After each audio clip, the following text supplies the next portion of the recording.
الرجیم بسم اللہ الرحمن الرحیم الحمد للہ رب العالمین الرحمن الرحیم الصلاۃ والسلام علیک یا سیدی یا رسول اللہ وعلی آلک واصحابک یا حبیب اللہ۔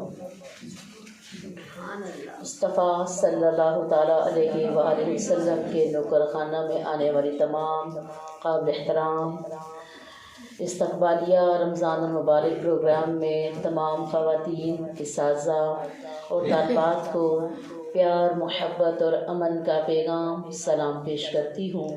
السلام علیکم ورحمۃ اللہ وبرکاتہ۔ ایمان والیو، رمضان المبارک امت مسلمہ کے لیے اللہ تعالیٰ کا خصوصی انعام اور عطیہ ہے، کیونکہ اسی ماہ میں حضور صلی اللہ تعالیٰ علیہ وآلہ وسلم پر نزول قرآن ہوا اور آپ صلی اللہ تعالیٰ علیہ وآلہ وسلم کو اعلان نبوت کا حکم دیا گیا۔ ایمان والیو، جب اللہ سبحانہ و تعالیٰ نے اس ماہ میں اپنی آخری کتاب و شریعت کے نزول کا افتتاح اور اپنے پیارے پیغمبر صلی اللہ تعالیٰ علیہ وآلہ وسلم کو نبوت و رسالت کے اعلان کا حکم دیا تو امت مسلمہ کو حکم دیا تو تا قیامت امت مسلمہ کو ان خصوصی انعامات پر بطور شکریہ ایک ماہ روزے رکھ کر جشن منانے کا حکم ہوا۔ ارشاد ربانی ہے، بسم اللہ الرحمن الرحیم، سورہ البقرہ میں اللہ سبحانہ و تعالیٰ نے فرمایا، یا ایہا الذین آمنوا کتب علیکم الصیام کما کتب علی الذین من قبلکم لعلکم تتقون ایاما معدودا۔ اے ایمان والو، تم پر اللہ تعالیٰ نے روزے فرض فرمائے ہیں جیسے کہ تم سے پہلے لوگوں پر فرض کیے تھے، تاکہ تم صاحب تقوی بن جاؤ، اور وہ چند گنتی کے دن ہیں۔ ایمان والیوں، آپ صلی اللہ تعالیٰ علیہ وآلہ وسلم نے رمضان المبارک کی اہمیت کے بارے میں فرمایا کہ اگر معلوم ہو جائے کہ رمضان کی کیا اہمیت ہے تو امت یہ تمنا کرے کہ پورا سال رمضان ہی رہے، پورا سال رمضان ہی رہے۔ ایمان والیوں، رمضان میں شیاطین کو جکڑ کر انسان کو اپنے در بلا کر تربیت کا اہتمام کیا جاتا ہے، تاکہ غفلت کے تاریک پردے دور ہو جائیں اور انسان اپنے رب کی معرفت اور قرب حاصل کرنے کے لیے تیار ہو جائے، اور یہی اس کی زندگی کا حاصل اور منزل و مقصود ہے۔ روزہ محض کھانا پینا چھوڑ دینے کا نام نہیں، بلکہ اپنے آپ کو ظاہری اور باطنی جو علائشوں سے ہے ان سے پاک کرنے کا نام ہے۔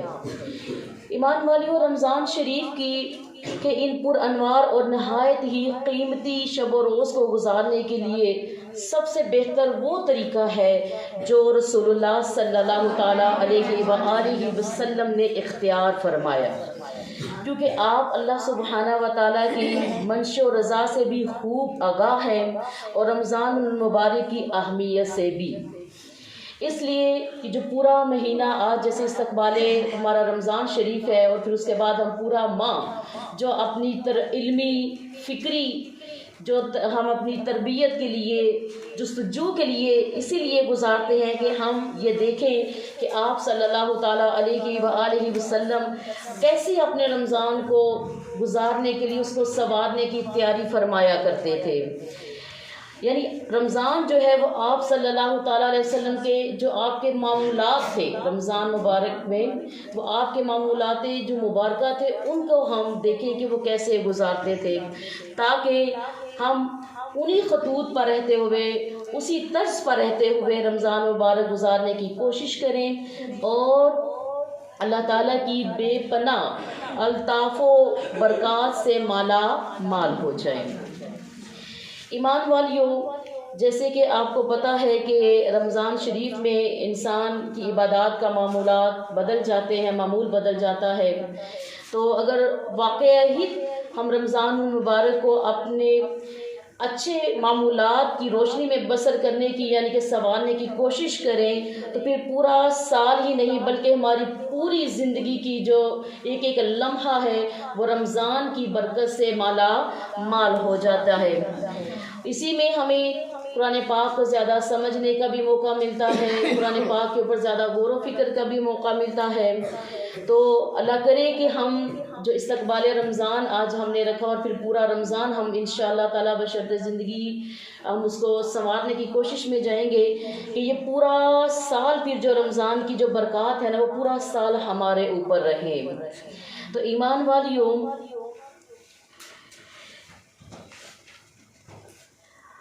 آمد رمضان پر حضور صلی اللہ تعالیٰ علیہ وآلہ وسلم کا کیا معمول تھا، ذرا اس کے اوپر بھی میں روشنی ڈالنا چاہتی ہوں۔ جس دن ایمان والیوں رمضان مبارک کا چاند طلوع ہونے کی امید ہوتی اور شعبان کا آخری دن ہوتا تو نبی صلی اللہ تعالیٰ علیہ وآلہ وسلم مسجد نبوی میں صحابہ کرام کو جمع فرما کر خطبہ ارشاد فرماتے، جس میں رمضان المبارک کے فضائل وظائف کی اہمیت کو اجاگر فرماتے تاکہ اس کے شب و روز سے خوب فائدہ اٹھایا جائے اور اس میں ایک لمحہ بھی جو غفلت ہے وہ ہرگز نہ برتی جائے۔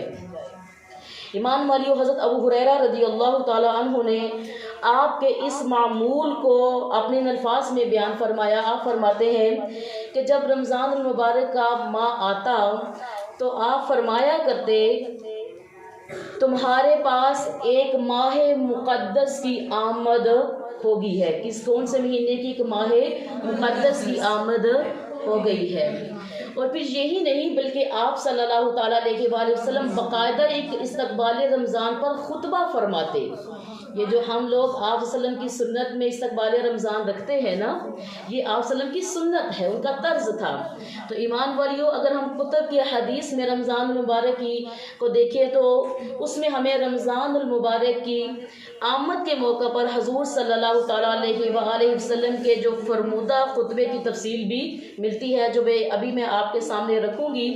حضرت سلمان فارسی رضی اللہ تعالیٰ عنہ سے مروی ہے کہ رسول اللہ صلی اللہ علیہ وآلہ وسلم نے شعبان کے آخری دن میں خطبہ ارشاد فرماتے ہوئے فرمایا، اے لوگو، اب اس کی جو شکیں ہیں یہ تقریباً 16 شکیں ہیں جو میں آپ کے سامنے رکھوں گی کہ پورے رمضان کی برکت کیا تھی۔ کیا فرماتے ہیں رمضان کی برکت کے حوالے سے کہ اے لوگو، تم پر ایک نہایت ہی مبارک ماہ سایہ فگن ہونے والا ہے۔ اس میں ایک ایسی رات ہے جو 1000 مہینوں سے افضل ہے۔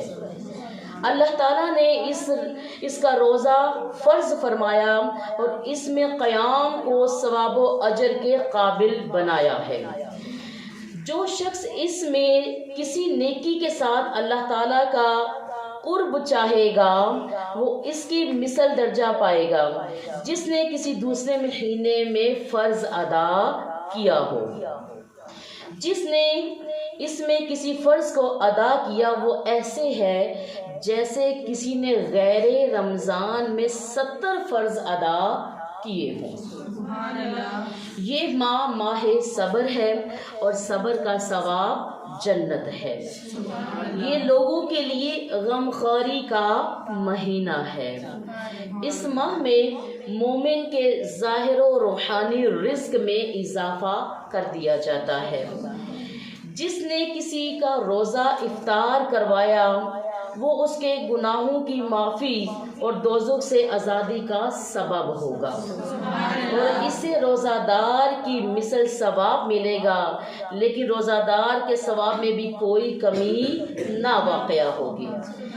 اس پر صحابہ کرام نے عرض کی کہ یا رسول اللہ صلی اللہ علیہ وآلہ وسلم، ہم سب میں یہ طاقت کہاں کہ ہم کسی کا روزہ کھلوا سکیں یا روزہ دار کو سحر کروا کر کھلا سکیں، تو اس پر نبی کریم صلی اللہ تعالیٰ علیہ وآلہ وسلم نے فرمایا کہ میرا مقصد کسی کو اس طرح کھلانا بھی نہیں، یہ ثواب اللہ تعالیٰ اسے عطا فرمائے گا جو ایک کھجور یا ایک گھونٹ پانی یا ایک گھونٹ دودھ پلا دے۔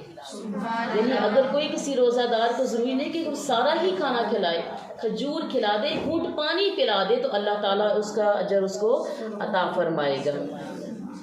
آگے اللہ کے نبی خطبہ میں کیا فرماتے ہیں کہ اس ماہ کا پہلا جو عشرہ ہے وہ رحمت، درمیانہ حصہ مغفرت و بخشش، اور آخری حصہ آگ سے آزادی کا ہوتا ہے۔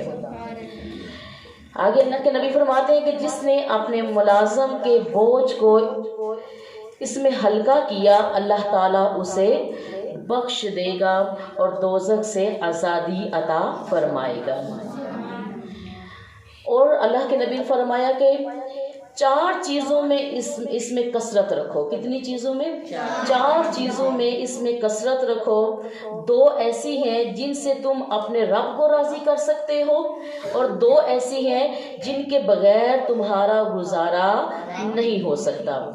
وہ 2 چیزیں جن سے اپنے رب کو راضی کرنا ہے وہ ہے ایک کلمہ طیبہ، یعنی اس میں کثرت کرنی ہے، ایک کلمہ طیبہ، اور دوسرا استغفار و توبہ۔ رمضان کے مہینے میں 2 چیزیں جس سے ہم رب کو راضی کر سکتے ہیں وہ کیا ہے؟ ایک کلمہ طیبہ، دوسرا استغفار و توبہ۔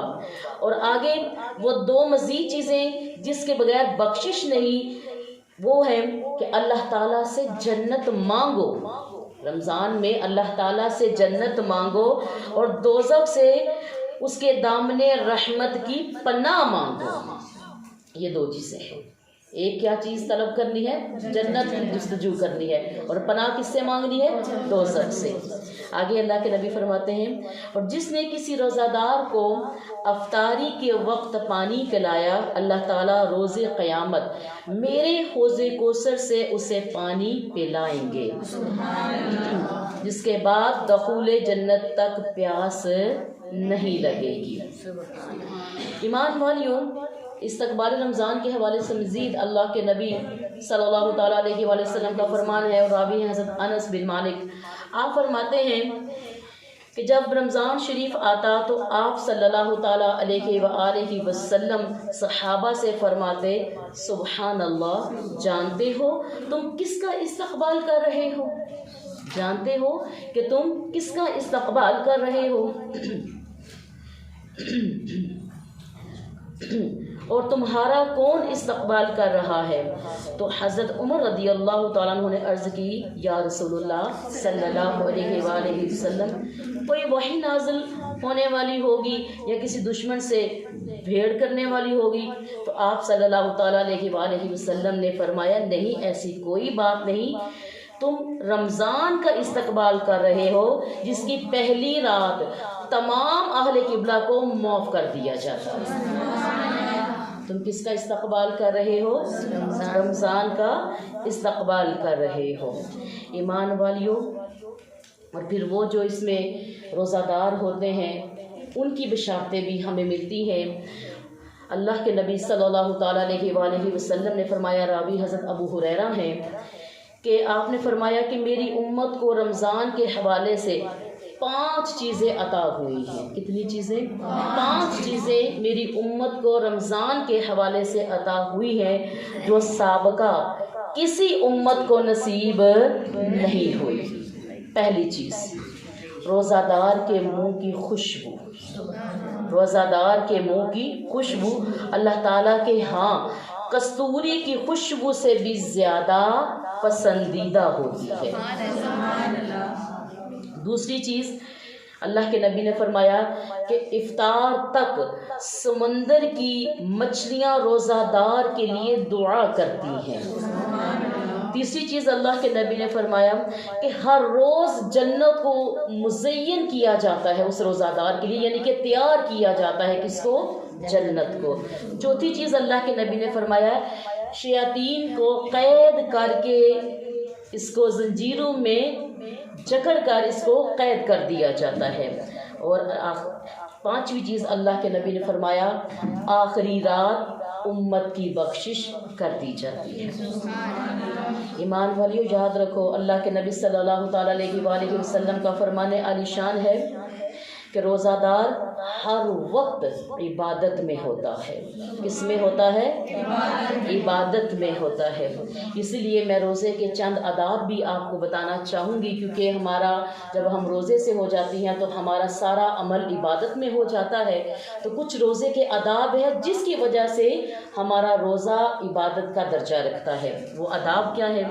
ایمان والیو، ہر عبادت کے کچھ آداب ہوتے ہیں، اگر ان کو پیش نظر رکھ کر اس عبادت کو بجا لایا جائے تو اس کے ثمرات ملتے ہیں۔ اس لیے آپ صلی اللہ تعالیٰ علیہ وآلہ وسلم نے روزے کے آداب بھی ہمیں بیان فرمائے تاکہ امت حالت روزہ میں ان کا خصوصی خیال رکھے۔ حضرت ابو عبیدہ بن جراح رضی اللہ تعالیٰ عنہ سے روایت ہے کہ رسول اللہ صلی اللہ تعالیٰ علیہ وآلہ وسلم کو یہ فرماتے ہوئے سنا، روزہ آدمی کے لیے ڈھال کا کام کرتا ہے۔ کس کا؟ ڈھال کا کام کرتا ہے، بشرط یہ کہ وہ اسے پھاڑ نہ ڈالے، اسے پھاڑ نہ ڈالے۔ حضرت ابو ہریرہ رضی اللہ تعالیٰ عنہ سے ہے کہ رسول اللہ صلی اللہ علیہ وسلم نے جب یہ ارشاد فرمایا تو عرض کیا گیا کہ اسے کس طرح پھاڑا جا سکتا ہے؟ کس کو؟ روزے کو۔ روزے کو کس طرح پھاڑا جا سکتا ہے؟ تو ارشاد اللہ کے نبی صلی اللہ تعالیٰ علیہ وسلم نے فرمایا جھوٹ یا غیبت کے ذریعے۔ جب کوئی روزہ دار روزہ رکھے گا اور پھر اس کا ادب نہیں کرے گا تو ایمان والیو اللہ کے نبی نے کیا فرمایا؟ وہ روزے کو کیسے پھاڑے گا؟ جھوٹ اور غیبت کے ذریعے۔ اور یاد رکھے روزے کی حالت میں ہمیں زبان اور اپنے تمام اعضاء کو ہمیں برائی سے روکنا ہے۔ کس سے روکنا ہے؟ برائی سے روکنا ہے۔ اپنے تمام اعضاء کو ہم نے محرم سے روک لینا ہے۔ حضرت ابو ہریرہ رضی اللہ تعالیٰ عنہ سے روایت ہے کہ رسول اللہ صلی اللہ تعالیٰ علیہ وآلہ وسلم نے فرمایا جب تم میں سے کوئی روزہ دار ہو تو نہ بری بات کرے، نہ بری بات کرے اور نہ غلط کام کرے۔ اگر اس سے کوئی لڑے یا اس سے کوئی گالی دے تو وہ اسے کیا کہے؟ اسے یوں کہے کہ میں روزہ کی حالت میں ہوں۔ میں کون سی حالت میں ہوں؟ روزہ کی حالت میں ہوں۔ امام حاکم اور بہقی نے انہی سے روایت کیا ہے کہ رسول اللہ صلی اللہ تعالیٰ علیہ وآلہ وسلم نے فرمایا روزہ محض کھانے پینے کا نام نہیں ہے، روزہ محض کھانے پینے کا ہی نام نہیں ہے۔ روزہ تو لغویات یعنی کہ جتنی فحش اور جتنی ہماری فضولیات ہوتی ہیں اور بری باتوں سے بچنے کا نام ہے۔ ایمان والیو حضرت عبداللہ بن مسعود رضی اللہ تعالیٰ عنہ سے روایت ہے کہ رسول اللہ صلی اللہ تعالیٰ علیہ وآلہ وسلم نے فرمایا، آپ نے فرمایا کہ اللہ عز و جل کا فرمان ہے کہ جس کے اعضاء حرام کاموں سے نہیں رکتے، جس کے اعضاء حرام کاموں سے نہیں رکتے اس کو میری خاطر نہ کھانے اور نہ پینے کی کوئی ضرورت نہیں ہے۔ یعنی کہ جو روزہ کس کے لیے؟ اللہ کے لیے۔ اجر کون دیتا ہے؟ اللہ تعالیٰ۔ تو اللہ تعالیٰ نے کہا کہ خالی اپنے آپ کو کھانے پینے سے میرے لیے نہ روکو، اگر تم اپنے آپ کو دیگر جو برے معاملات ہیں اس سے نہیں بچ سکتے تو مجھے تمہارا خالی کھانے پینے سے چھوڑنے کا کوئی فائدہ نہیں ہے۔ امام نسائی نے حضرت ابو ہریرہ رضی اللہ تعالیٰ عنہ سے روایت کیا ہے کہ رسول اللہ صلی اللہ تعالیٰ علیہ وآلہ وسلم نے فرمایا روزہ دار اگر جھوٹ اور غلط عمل ترک نہیں کرتا، کون سے؟ جھوٹ اور غلط عمل ترک نہیں کرتا تو اللہ تعالیٰ کو یہ حاجت نہیں کہ وہ محض کھانا اور پینا ترک کر دے۔ تو اس میں ایمان والیوں بڑی بات واضح ہے کہ ہمیں روزے کا ادب اگر کرنا ہے اور اس کا مکمل اجر پانا ہے، اور اگر ہم اللہ کے لیے روزے رکھیں گے تو پھر ہم نے اپنا سیلف انالیسس کرنا ہے، اپنا احتساب کرنا ہے کہ میرے اندر یہ برائیاں ہیں، تو اب میں نے یہ برائی نہیں کرنی کیونکہ میں کس حالت میں ہوں؟ روزے کی حالت میں ہوں، اور یہ روزے کا ادب ہے، یہ روزے کا ادب ہے۔ ہم ایک مثال ہے، ہم سب کو تو دھوکہ دے سکتے ہیں لیکن اللہ کی ذات کو دھوکہ نہیں دے سکتے، اور اگر ہم اپنے ظاہر کو بس سنواریں گے، اپنے باطن کو نہیں سنواریں گے، تو ایمان والیوں یقیناً اللہ تعالیٰ تو ہر چیز جاننے والا ہے۔ تو اس لیے یہ بات ہے کہ پھر ہمیں جب روزہ رکھنا ہے تو اپنی زبان، اپنی آنکھ، اپنے کان، اپنے مکمل اعضاء کا بھی ساتھ جو برائی کی طرف جاتے ہوں ان کا بھی ہم نے روزہ رکھنا ہے۔ اس کے علاوہ ایمان والیوں، وہ لوگ جو روزے کی محبت سے لبریز ہوتے ہیں اور اس میں اپنا صدقہ خیرات اور لوگوں سے محبت کا سلسلہ جاری رکھتے ہیں، ان میں جو افطار کروانے والے لوگ ہیں، میں ان کا بھی اجر و ثواب بیان کرنا چاہتی ہوں۔ آپ صلی اللہ تعالیٰ علیہ وآلہ وسلم روزے کے احترام میں اس کے افطار کروانے کی تلقین فرماتے ہوئے اس کا اجر و ثواب بھی بیان کرتے ہیں۔ ایمان والیوں، آپ صلی اللہ تعالیٰ علیہ وآلہ وسلم نے فرمایا کہ جس نے کسی کا روزہ افطار کروایا، جس نے کسی کا روزہ افطار کروایا، اس کے گناہ معاف کر دیے جاتے ہیں۔ کیا کر دیے جاتے ہیں؟ اس کے گناہ معاف کر دیے جاتے ہیں، اسے جہنم سے آزادی دے دی جاتی ہے، اور روزہ دار کا ثواب میں کمی کیے بغیر اسے روزہ دار کے برابر ثواب دیا جاتا ہے۔ ابن خزیمہ نے صحیح میں اور ابو الشیخ نے کتاب الثواب میں حضرت سلمان فارسی رضی اللہ تعالیٰ عنہ سے نقل کیا، میں نے عرض کیا یا رسول اللہ صلی اللہ علیہ وآلہ وسلم، اگر کوئی روزہ دار کو پیٹ بھر کے کھلانے کی طاقت نہ رکھتا ہو تو آپ صلی اللہ تعالیٰ علیہ وآلہ وسلم نے فرمایا ایک مٹھی طعام دے دے، ایک مٹھی کھانے کے لیے دے دے۔ میں نے عرض کیا اگر ایک روٹی کا ٹکڑا بھی وہ کھلانے کی صلاحیت طاقت نہ رکھتا ہو تو پھر آپ صلی اللہ تعالیٰ علیہ وآلہ وسلم نے فرمایا تو دودھ کا ایک گھونٹ، عرض کیا اگر دودھ بھی نہ ہو تو فرمایا پانی کا ایک گھونٹ دے دو۔ یعنی اس میں یہ چیز، کیا چیز ہمیں مل رہی ہے کہ دیکھیں کہ رمضان میں اللہ اور اس کا نبی ہمیں حکماً آسانی کر کے ہمیں کہہ رہے ہیں کہ تم نیکیاں کرو، تم نیکیاں کرو، تمہیں اس میں ثواب ملے گا۔ تو ایمان والیوں، اگر یہ اتنا آسان ہمارا دین اور اتنی آسان یہ نیکیاں اگر ہم اپنے دسترخوان وضع مختصر بھی کر لیں تو انشاءاللہ تعالیٰ کسی ایک وقت کا کھانا بھی ہم دے ہی سکتے ہیں، لیکن میں صدقے جاؤں اپنے آقا صلی اللہ تعالیٰ علیہ وآلہ وسلم پر کہ آپ نے اس قدر آسانی فرما دی کہ پیٹ بھر کے کھلاؤ، نہیں تو تم دودھ دے دو، نہیں تو تم ایک پانی کا گھونٹ دے دو۔ سبحان اللہ، اتنی تو ہم سب کی طاقت ہوتی ہے۔ اور پھر ایمان والیوں، ایک اور آپ کو میں بات بتا دوں کہ رمضان شریف میں ہم اپنے اہل خانہ کے ساتھ تو افطار کرتے ہی ہیں، لیکن اس میں مساکین کے ساتھ، غربا یا دوسرے جو دیگر مستحق لوگ ہوتے ہیں ان کے ساتھ بھی افطاری کرنے کا بھی ہمیں جو اجر و ثواب ملتا ہے۔ آپ صلی اللہ تعالیٰ علیہ وآلہ وسلم کے جو صحابہ تھے وہ آپ صلی اللہ علیہ وسلم کی تربیت میں ان کا یہ معمول تھا کہ آپ افطار تنہا نہ کرتے تھے، بلکہ آپ کے ساتھ معاشرے کے فقراء و مساکین کو بھی اپنے ساتھ شامل کر لیتے۔ حضرت عبداللہ بن عمر رضی اللہ تعالیٰ عنہ کے بارے میں مروی ہے کہ آپ مساکین کے بغیر افطار نہ فرماتے، اگر گھر والے اس کو ذرا محسوس کرتے تو آپ رات کھانا ہی نہ کھاتے، آپ کھانا ہی نہ کھاتے، بلکہ ان کا یہ معمول تھا کہ اگر وہ کھانا کھا رہے ہوتے کوئی سائل آ جاتا تو آپ کھانے کا اپنا حصہ اٹھا کر فی الفور سائل کو دے دیتے۔ جب واپس آتے تو بقیہ کھانا گھر والے کھا چکے ہوتے تو آپ بغیر کھائے رات بسر کر دیتے، بلکہ صبح پھر روزہ رکھ لیتے۔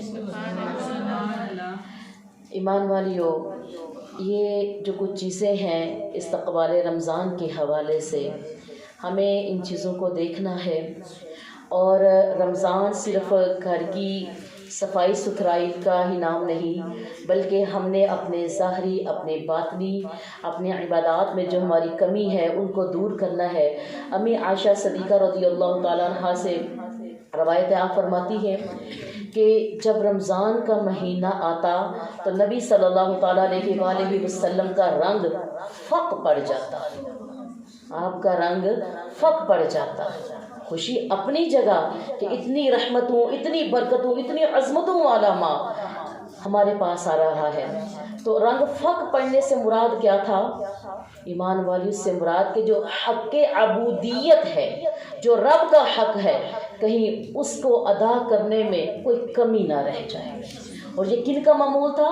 میرے اور تمہارے پیارے آقا صلی اللہ تعالیٰ علیہ وآلہ وسلم کا، جو اللہ کے بعد سب سے بڑی ذات، کامل ذات ہے، آپ کا یہ معمول تھا۔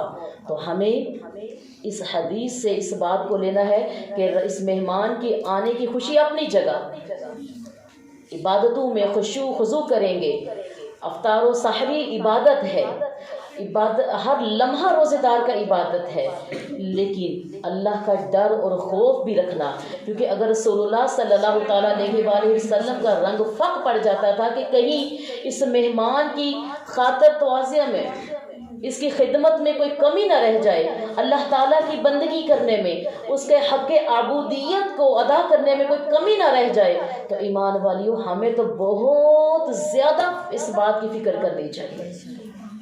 ہاں، اپنے آپ کو اس بات کے لیے تیار کریں کہ جس طرح رسول اللہ صلی اللہ تعالیٰ علیہ وسلم کا معمول مبارکہ تھا، ہم نے بھی اسی معمول پر روزہ رکھنا ہے، کیونکہ اللہ تعالیٰ کو ہمارا بھوکا رہنا، پیاسا رہنا کوئی فائدہ نہیں دے سکتا، یہ ہمارا اپنا ہی فائدہ ہے۔ اللہ تعالیٰ نے اس کو ہمارے فائدے کے لیے ہی ماں کو بھیجا ہے۔ تو آئیں اس کا خوب کھلے دل سے، کھلے بازو سے، اس کا اچھی نیت کے ساتھ عبادت میں خشوع خضوع، قرآن پاک کی تلاوت، زیادہ سے زیادہ توبہ استغفار، درود شریف، کلمہ طیبہ، جو ہم کر سکتی ہیں اپنے نوافل کی صورت میں، جو ہم پابندی کر سکتی ہیں وہ کریں، اور اس طریقے سے ہماری ایک اچھی نیت، کہتے ہیں نا انما الاعمال بالنیات، اللہ کے نبی نے فرمایا کہ مومن کی نیت اس کے عمل سے بہتر ہے۔ تو استقبال رمضان رکھنے کا مقصد ہی یہ ہے کہ ہم پہلے نیت تو بنائیں، ہم پہلے اپنی نیت کو تو بنائیں، کیونکہ یہ صرف گھروں کی صفائی ستھرائی نہیں، بلکہ گھروں کی صفائی ستھرائی بھی کیوں کی جاتی ہے؟ کیونکہ ہم نے پورا مہینہ عبادت میں گزارنا ہے، ہم نے پورا مہینہ عبادت میں، روزہ عبادت، نماز عبادت، تراویح عبادت، اعتکاف عبادت، نفل عبادت اور تسبیحات عبادت، چونکہ پورا مہینہ ہم نے عبادت میں گزارنا ہے، تو ہمارا وقت ذرا گھر کی صفائی کی طرف نہ لگے، بلکہ ہماری اپنی جو روحانی ہے، جسمانی ہے، فکری ہے، اس صفائی کی طرف لگے۔ یہی نیت ہے نا؟ تو ایمان والیوں، اللہ سبحانہ و تعالیٰ سے دعا ہے کہ اللہ تعالیٰ استقبال رمضان المبارک کی ان بابرکت گھڑیوں کے صدقے ہمارے اندر یہ فکر، یہ سوچ پیدا کرے کہ اس سال ہم نے رمضان گزارنا نہیں، کیا کرنا ہے؟ سنوارنا ہے۔ اللہ سبحانہ و تعالیٰ جو میں نے کہا اور آپ نے سنا، ہمیں اس پر عمل کرنے کی توفیق عطا فرمائے، اور آپ سب کو رمضان کی بہت زیادہ ایڈوانس میں مبارکباد پیش کرتی ہوں۔ اللہ تعالیٰ ہم سب کو ماہ رمضان کی ان گھڑیوں کو لطف اندوز عملی صورت میں ہونے کی توفیق عطا فرمائے۔ والسلام فی امان اللہ۔